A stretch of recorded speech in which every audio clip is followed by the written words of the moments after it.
Effectivement, a été déjà un petit peu, et puis de répétition surtout, a été un petit peu évoquée justement par Danielle Lévy, quand elle a parlé, rappelez-vous, de Descartes, cet homme passionné de science, pas très proche des femmes, il faut le dire, sauf ayant quelques amis, et qui avait toute cette particularité de loucher, et ça faisait justement référence à la nourrice qui l'avait prise en charge quand sa mère était morte, quand il avait 3 ans, et donc il y avait une nourrice qui louchait, et donc les seules femmes qu'il a eues dans sa vie, c'était des loucheuses. Voilà, ça je vais peut-être pas le dire. Ce qui n'est pas très très bon. On a le droit de loucher, mais quand même. Alors, je vais peut-être commencer par parler de 2 textes littéraires, où il est question de passion, et je me suis surtout intéressée à la passion chez des hommes.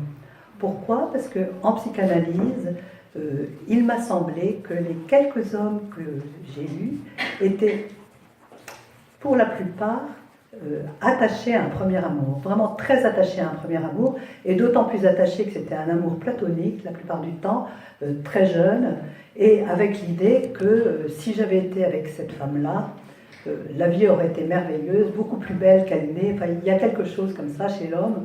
Bon, on peut penser que c'est quelque chose qui se réfère à leur lien primaire avec la mère, mais bon, voilà. Donc je me suis intéressée au texte qui parlait d'hommes. Alors tout d'abord, est-ce qu'on pourrait éteindre les portables, ce serait mieux ? Voilà. Alors tout d'abord, un texte qui a été écrit à la fois par Jensen, William Jensen, et par Freud, qui est Les délires et les rêves dans la Gradiva de Jensen. Alors vous pouvez peut-être faire circuler l'image que j'ai donnée aux uns ou aux autres, pour voir de quoi il s'agit. Puis je vous montre quand même le livre. Alors c'est un texte que je vous conseille vraiment de lire parce qu'il est délicieux. Il est très bien écrit, amusant, facile à lire, enfin il a toutes les qualités, alors que c'est un texte de 1903 et qui a été commenté par Freud en 1907. Alors il s'agit de qui ? Il s'agit d'un homme qui est archéologue, qui s'appelle Norbert Arnold, et il est absolument passionné d'archéologie, mais pour le reste, il n'y a rien. Il est replié sur lui, égoïste. Sa seule passion nourrit sa vie.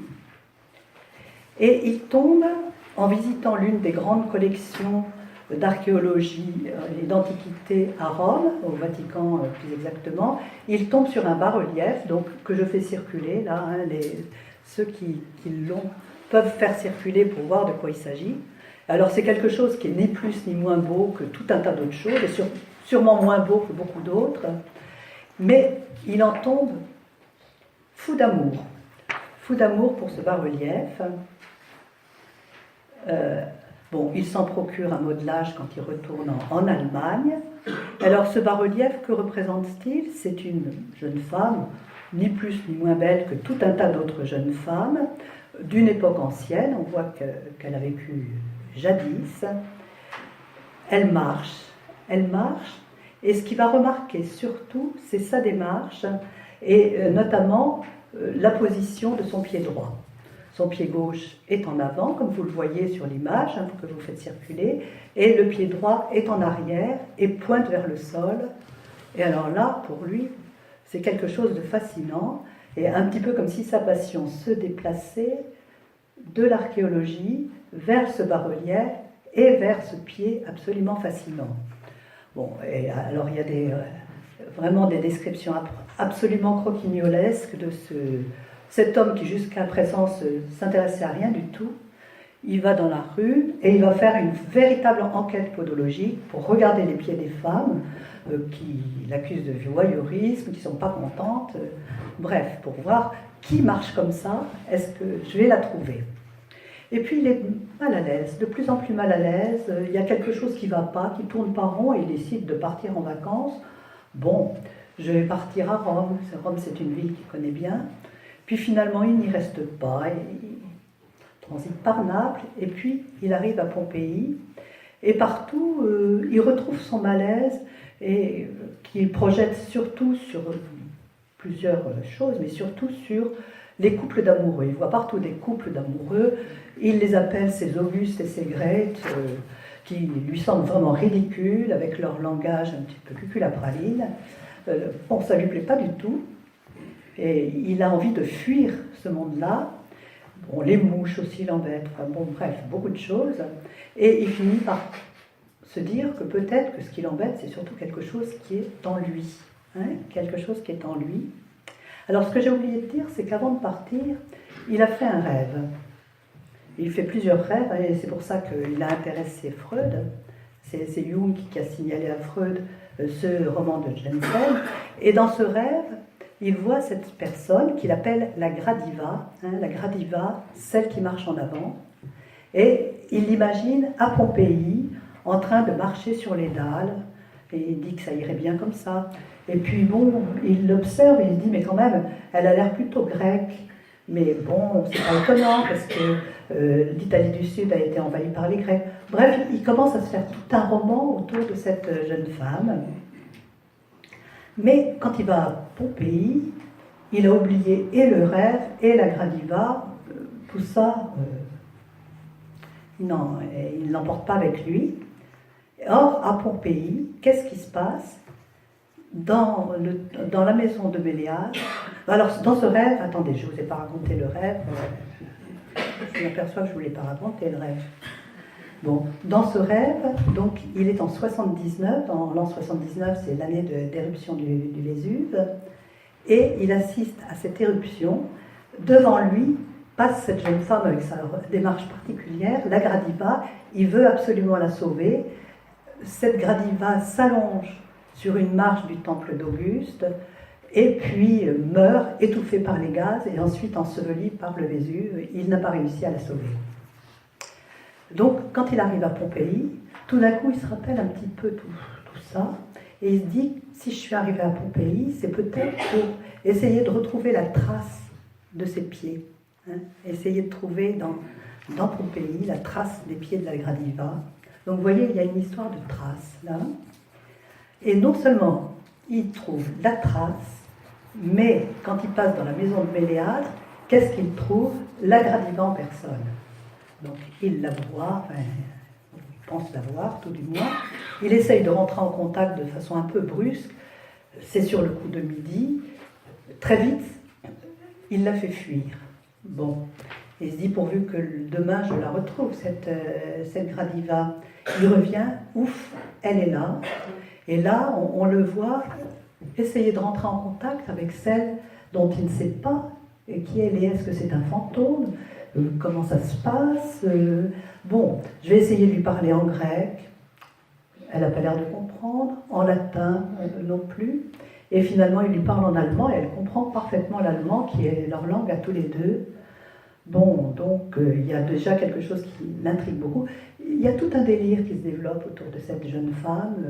Fantôme, pas fantôme, qui elle est-ce qu'elle est en marbre, est-ce qu'elle est en chair et en os? Alors pour s'en assurer, lors de sa 3e visite dans la maison de Méléagre, il va user d'un stratagème. Une mouche se pose sur la main de cette jeune femme, alors il va taper bien fort pour essayer de la chasser. Bien sûr, ça va lui faire mal, et cette jeune femme qui est bien en chair et en os va sursauter, et petit à petit va se révéler comme étant Zoé Bertgang, son amie d'enfance qui passait par là, et une amie d'enfance avec qui il jouait, avec qui il se bagarrait aussi de temps en temps, et qui en fait habite la rue même de notre Arnold en Allemagne, du petit village d'Allemagne où ils habitent tous les deux, et il y a des personnes encore qui arrivent, oui. Donc qui habitent là. Et petit à petit, on apprend que cette jeune femme, quand elle était petite, était un petit peu amoureuse de lui, était attirée, c'était quelqu'un d'un peu esselé, ils étaient tous les deux un petit peu esselés, et donc voilà, ils se sont rencontrés un petit peu. Et puis après, elle l'a trouvé tellement épouvantable, tellement dans une espèce de passion. Il ne la reconnaissait même pas quand elle passait dans la rue et quand ils étaient dans des réceptions communes. Et du coup, elle s'en est complètement dégoûtée. Et puis de le voir comme ça, capable de ce petit délire, de ce délire qui était un espèce de jeu de cache-cache, ça l'a rendue à nouveau un petit peu séduite. Voilà, donc elle se découvre à lui. Et bon, petit à petit se noue vraiment quelque chose, comme si enfin la trace de l'archéologie au bas-relief, au pied, arrivait jusqu'à Zoé Bertgang. Et avec cette particularité que Bertgang, ça veut dire quelque chose que je retrouve un petit peu, qui est aussi celle qui brille par sa démarche. Vous voyez, hein, il y a quelque chose quand même qui est tout à fait particulier. Gradiva et puis Bertgang. Alors, bon, si je parle de ça, c'est pour montrer à quel point on peut, contre une passion, fabriquer des défenses drastiques, hein, par l'archéologie, là, hein, et en enterrant toute sa vie érotique pour la concentrer sur autre chose, mais en même temps, l'inconscient est quand même assez malin, parce que quand certaines choses partent par la porte, elles reviennent par la fenêtre, hein, on le voit bien, et elles reviennent justement par la passion qu'a développée Arnold pour l'archéologie. Hein. Donc vous voyez cette notion de trace qui me semble importante là-dedans.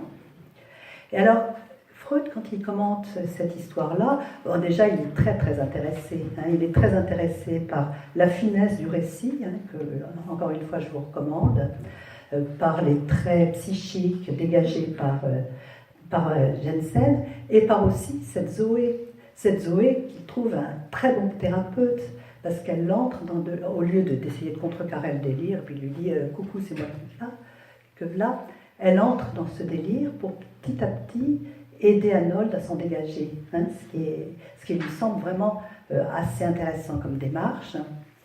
Mais, dit-il, le romancier, c'est quand même pas un psychanalyste. Parce que dans le fond, qu'est-ce qui fait que cet homme ne pouvait pas assumer comme ça ses désirs érotiques? Pourquoi est-ce qu'il a eu besoin de tout ça, de toutes ces défenses, et pourquoi il a fallu tout ce jeu pour qu'il puisse arriver à se sortir de là? Et donc, quel objet antérieur a pu exister en arrière-fond pour Arnold? Alors bien sûr, on voit le passé d'amour infantile, mais en arrière-plan, il y a sûrement quelqu'un.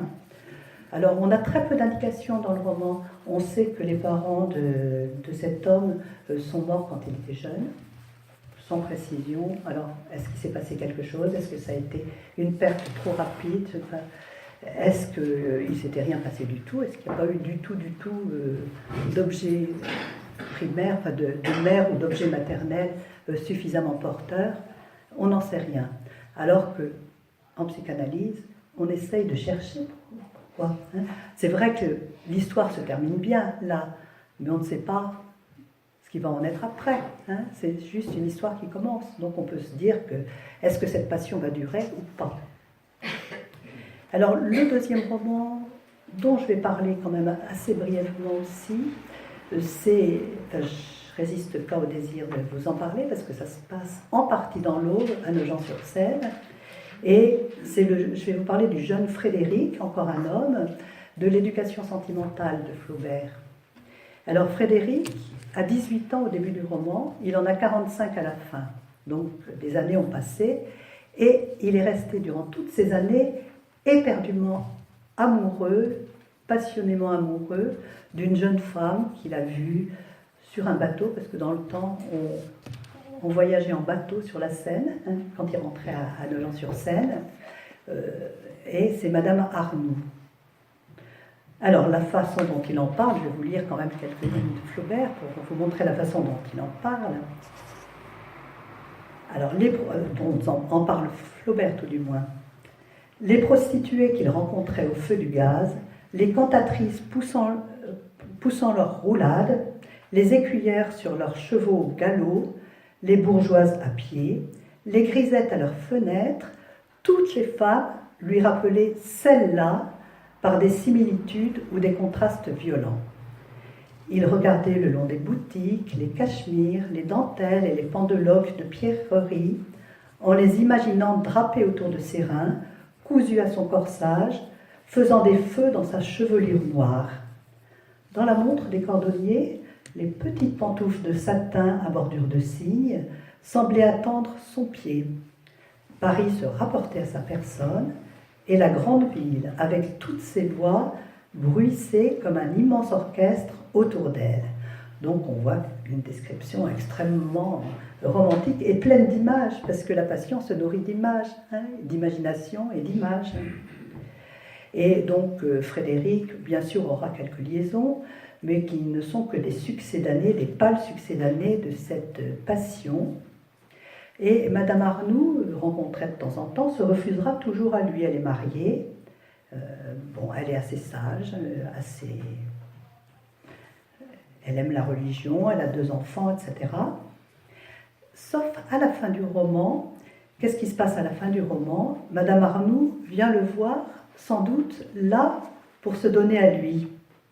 Mais voilà qu'elle enlève son chapeau, et nous dit Flaubert, la lampe posée sur une console éclaira ses cheveux blancs.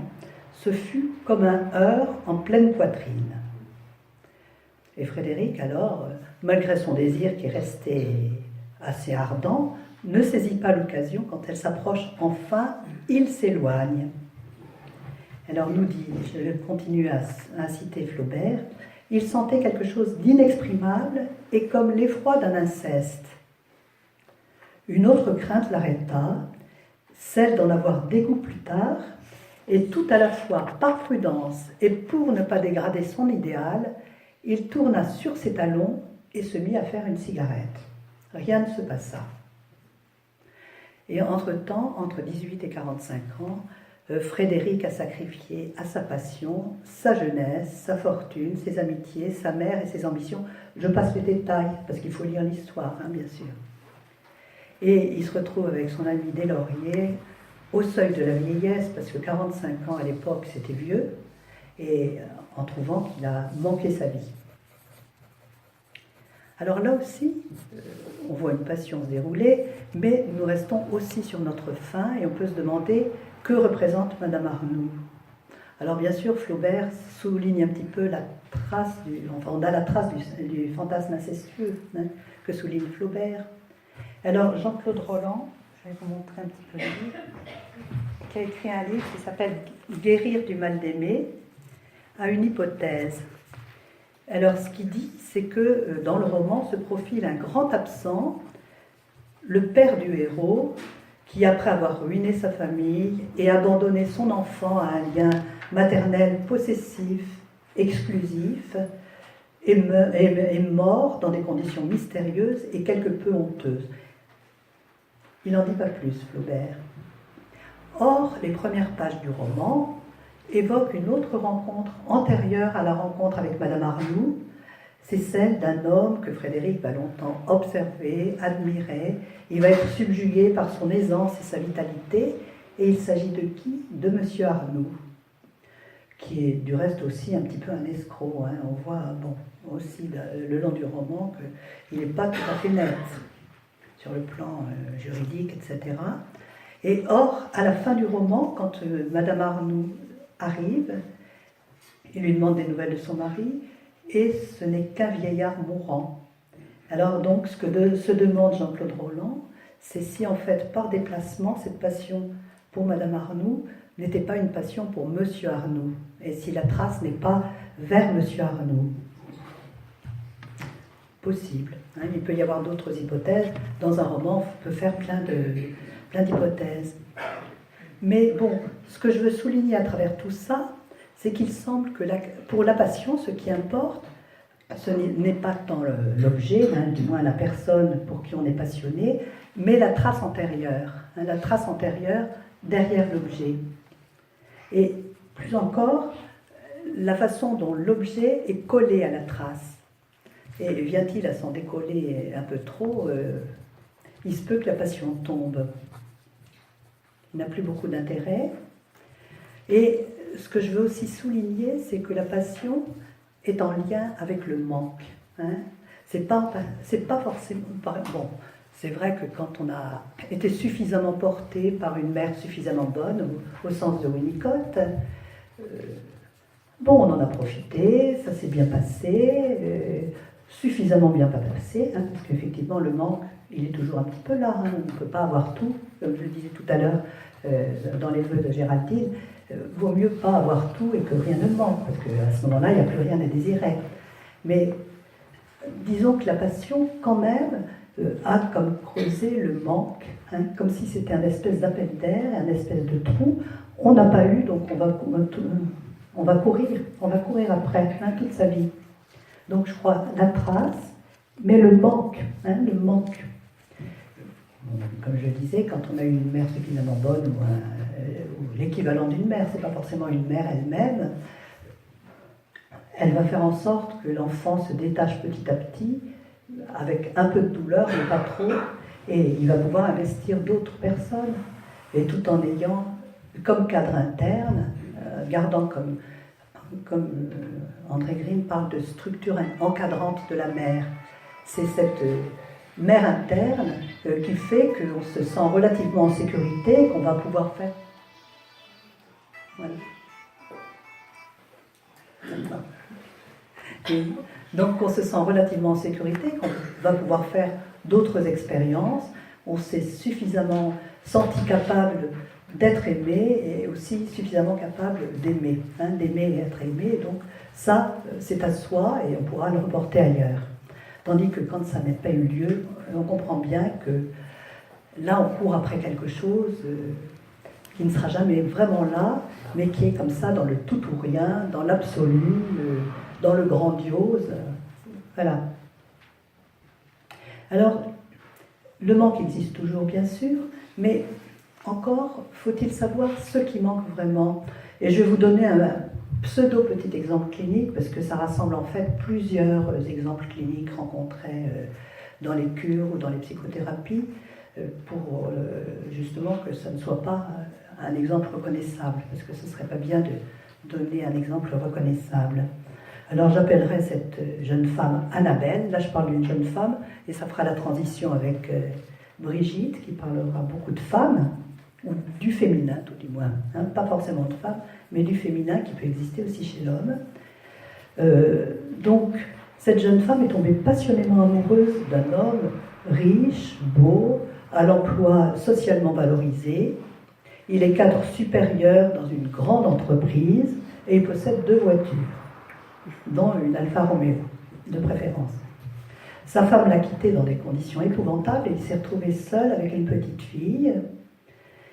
Or, peu à peu, il s'avère que cet homme, finalement, en dehors de son travail, qu'il n'investit pas trop mal, quoique avec quand même des difficultés relationnelles conséquentes, il n'y a rien. Quand il rentre, qu'est-ce qui l'intéresse ou l'intéresse même pas? La télévision, les jeux vidéo, mais il ne fait absolument aucun effort pour construire ce couple et pour mettre un petit peu quelque chose d'un peu joyeux et d'un peu dynamique dans cette construction. Et Annabelle s'épuise. Hein, elle essaye vraiment de le tirer, elle organise plein de choses, elle n'est pas bien, elle est de plus en plus angoissée, de plus en plus malade et de plus en plus épuisée. Et lui, on ne peut pas dire qu'il ne suit pas, il suit, mais sans intérêt véritable et surtout sans enthousiasme. Et elle, malgré tout, reste toujours passionnément attachée d'un côté et passionnément détachée du côté de la raison. Du côté de la raison, elle se dit, mais elle sait que ça n'évoluera pas et elle en a marre de ce type qu'il faut traîner comme un boulet. Mais du côté de l'affect, c'est absolument impossible pour elle de le quitter. Bon, et finalement, cet homme, probablement sentant quand même cette chose-là, la quitte. Probablement aussi pour ne pas être quitté, comme il a été quitté par sa femme et dans des conditions extrêmement douloureuses que je ne détaillerai pas.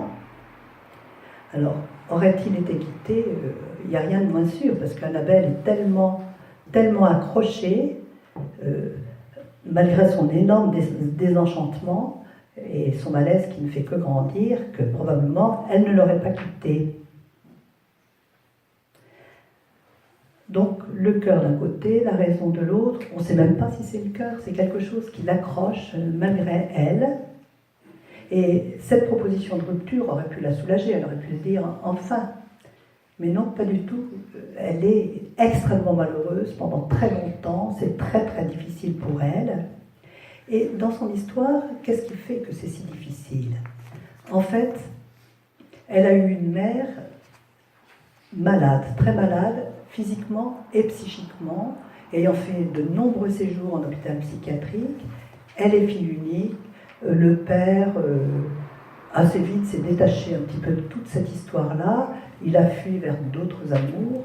Et donc Annabelle est restée très très longtemps et très souvent au chevet de cette mère. Bon, en même temps, essayant de la sortir d'affaire comme un enfant thérapeute, hein, ça existe vraiment, les enfants thérapeutes, et en même temps avec une bonne dose d'agressivité, parce qu'effectivement c'était insupportable.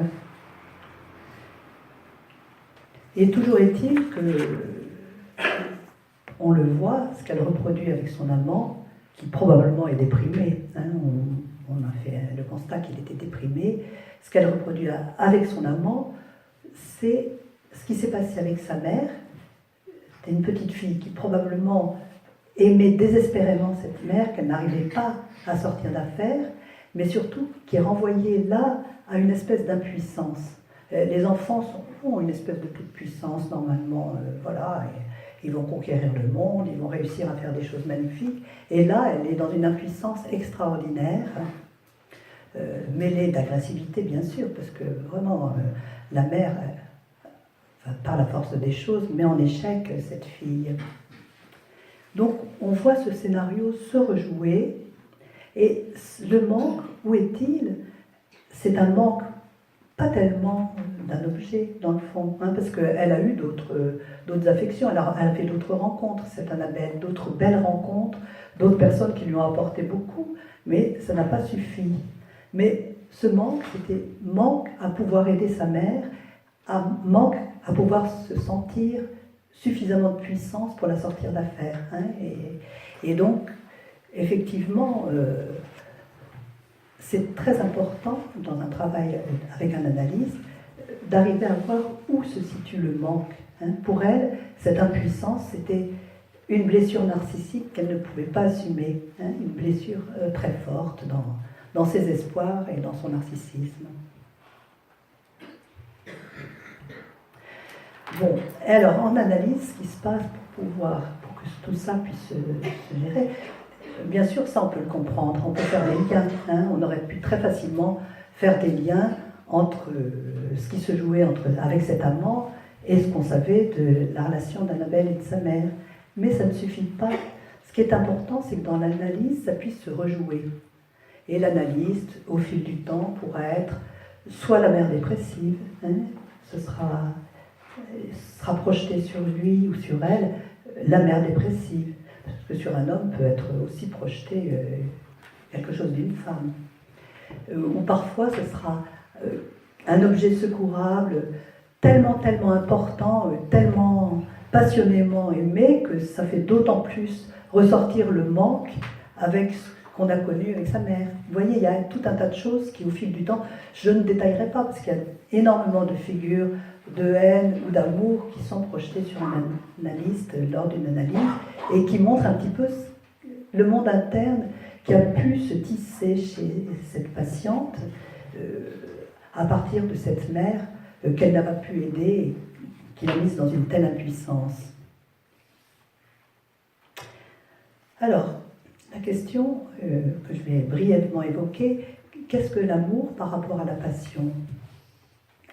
Ah bon, est-ce que les choses sont si différentes que ça?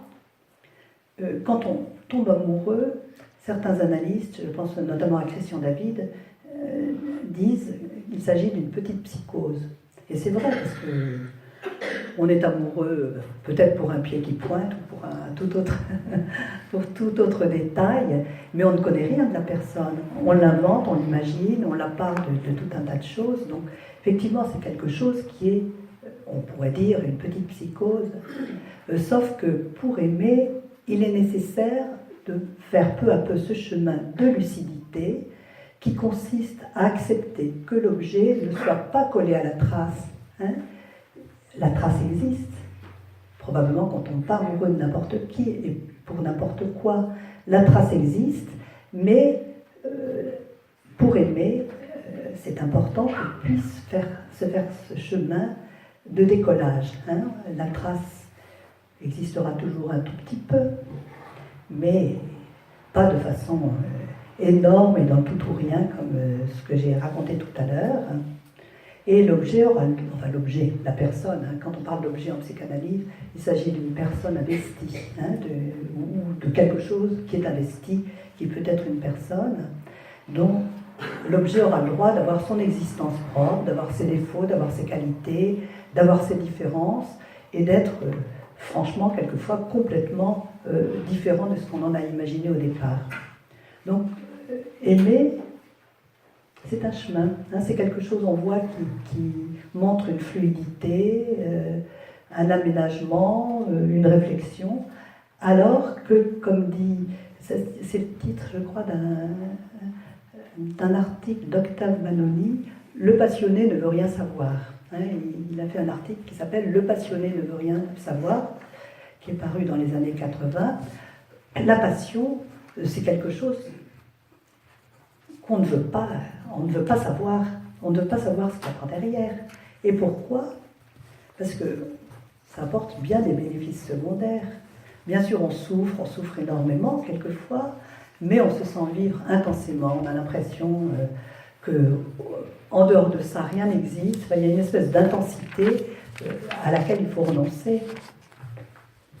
Et on voit donc la nécessité, pour sortir d'une passion dévorante et d'une passion qui arrive, tant que ça n'abîme pas, et tant que ça nous plaît, et tant que ça va, il n'y a absolument pas de raison d'en sortir.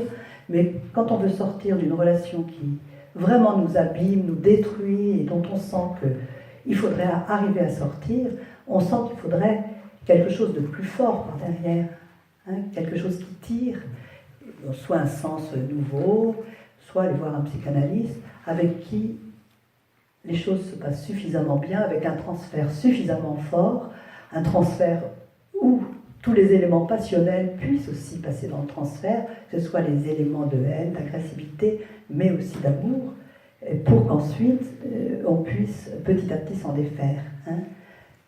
On rencontre un psychanalyste pour retrouver des choses qui nous embêtent, hein, ou qui nous plaisent et qui nous embêtent à la fois, mais pour pouvoir s'en défaire, pour pouvoir être aidé justement à s'en défaire, à les comprendre et à s'en défaire.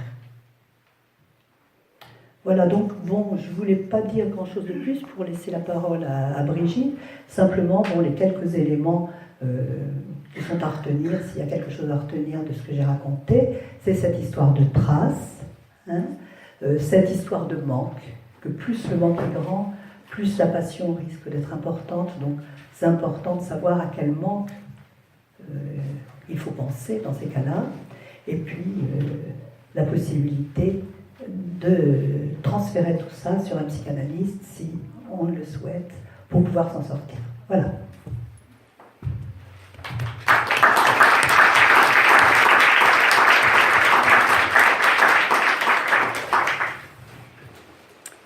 Alors, en effet, de mon côté, je vais vous parler du féminin. Mon premier titre était « L'amour fou à en tomber folle ». Point d'exclamation, point d'interrogation.